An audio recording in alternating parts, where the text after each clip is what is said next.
देश की बहादुर बेटी की चिता की आग भले ही ठंडी हो गई हो, लेकिन उसके लिए न्याय की ज्वाला अभी भी धधक रही है और बढ़ रही है। अभी भी लोगों की बड़ी तादाद दिल्ली के जंतर मंतर पर मौजूद है।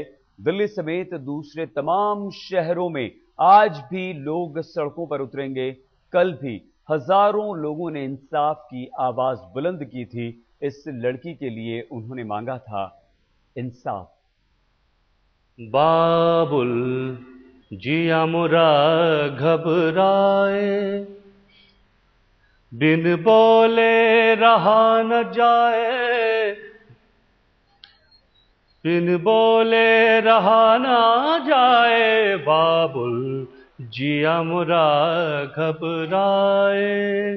देश की बहादुर बिटिया तो हमेशा के लिए अपनों को इस दुनिया को छोड़कर जा चुकी है, लेकिन जगा गई है उन हजारों लाखों लोगों को जिन्होंने ये ठान लिया है कि इस बेटी की कुर्बानी यूं ही बेकार नहीं जाएगी।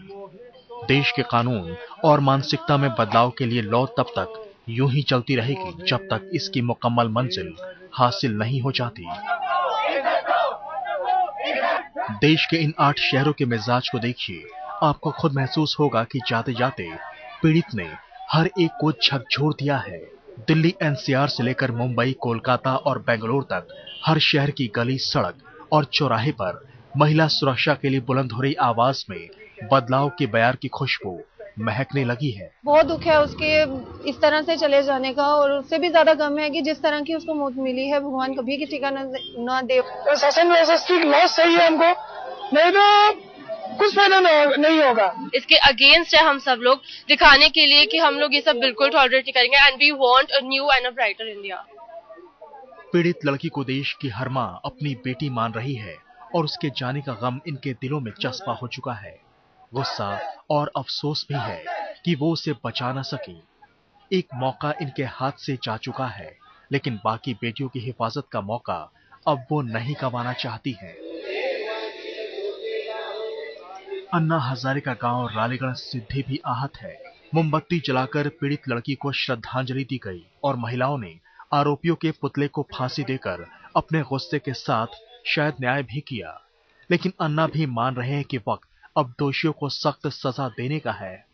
ये देखते हैं अभी कि कठोर से कठोर इंडिविजुअल किसी पर ऐसा अन्याय हुआ तो उसको कम से कम जन्म ठेप, और सामूहिक रैप हो गया तो उनको फांसी की सजा, ये कानून में तरतूद होना जरूरी है। जब ऐसे सख्त कानून बनेंगे तभी कानून का डर पैदा होगा। देश की बहादुर बेटी का शरीर पंच तत्वों में विलीन हो चुका है, लेकिन आज भी दिल्ली के जंतर मंतर पर लोगों का हुजूम है और प्रदर्शन है घटना से बेचैन आम लोगों का। यकीनन नहीं बुझेगी ये लौ जब तक नहीं मिलेगा हिंदुस्तान की हर बेटी को इंसाफ। आज तक ब्यूरो। जंतर मंतर का इस वक्त का ताजा हाल जानने के लिए आइए हम आपको सीधे दिल्ली के जंतर मंतर लिए चलते हैं। रोहित, हमारे संवाददाता इस वक्त जंतर मंतर से हमारे साथ जुड़े हुए हैं। रोहित, अभी क्या चल रहा है? एबीवीपी का जो प्रदर्शन था उसके बारे में क्या कोई जानकारी मिल पाई है? रोहित। देखिए सईद, अभी चूंकि आज वर्किंग डे है, इस वजह से अभी जंतर मंतर पे कम संख्या में लोग हैं। लोगों का आने का सिलसिला अभी धीरे धीरे शुरू हुआ है, लोग यहाँ पहुंच रहे हैं। लेकिन इस विरोध प्रदर्शन में भी एक शख्स ऐसा भी है जो यहाँ जंतर मंतर पे 8 दिनों से भूख हड़ताल पर बैठा हुआ था।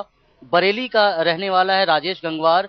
वो यहाँ पे 8 दिन से भूख हड़ताल में बैठे हुए थे। आज फिलहाल लोगों ने यहाँ पे खुद उनके लिए डॉक्टर बुलवाया, उनकी चेकअप करने के लिए। फिलहाल डॉक्टर जो है वो चेकअप कर रहे हैं कि उनकी हालत कैसी है। वो 8 दिनों से उन्होंने भूख हड़ताल किया हुआ। उनके ठीक बगल में एक और शख्स है जो उनको देखकर ही 2 दिन से वो भी भूख हड़ताल पर बैठ गए हैं। और भी कई लगातार जो धीरे धीरे लोगों का जो हुजूम है, जो लोग हैं वो धीरे धीरे यहाँ पर जंतर मंतर पहुंच रहे हैं। मैं आपको बता दूं शहीद कि सिर्फ जंतर मंतर ही नहीं, आज दिल्ली के कई इलाकों में आज प्रोटेस्ट है। सीपी में भी आज प्रोटेस्ट है। उसके अलावा रात में भी जो है महिलाओं का एक नाइट वॉक है, जिसमें ये मैसेज देने की कोशिश है कि रात में महिलाएं जो है वो सड़कों पर चल सकती हैं। उसके अलावा मैं बता दूं कि एबीवीपी का जो जहां तक बात है, एबीवीपी के जो अभी तक से जो हमारी बातचीत हो पाई है उसके बाद 10 बजे के बाद एबीवीपी के जो कार्यकर्ता है वो भी यहाँ पहुंचने की उम्मीद है जी। बहुत धन्यवाद रोहित आप बने रहिए, आगे भी हम आपसे और जानकारी लेंगे। हमारे संवाददाता रोहित लगातार हमारे साथ रहेंगे जंतर मंतर से। हालांकि सुरक्षा के कड़े इंतजाम कर दिए गए हैं। देखिए जंतर मंतर पर लोगों के पहुंचने का सिलसिला आज थोड़ा सा थमा है कामकाजी दिन होने की वजह से, लेकिन सुरक्षा व्यवस्था कड़ी कर दी गई है और ये तस्वीरें हम आपको जंतर मंतर की दिखा रहे हैं। वहां पर भारी तादाद में पुलिस बल मौजूद है। कल थोड़ी सी झड़प हुई थी, शांतिपूर्वक प्रदर्शन कर रहे लोगों के बीच में से कुछ लोगों ने पुलिस के बैरियर्स को तोड़ने की कोशिश की थी। सुरक्षा आज भी कड़ी जंतर मंतर पर।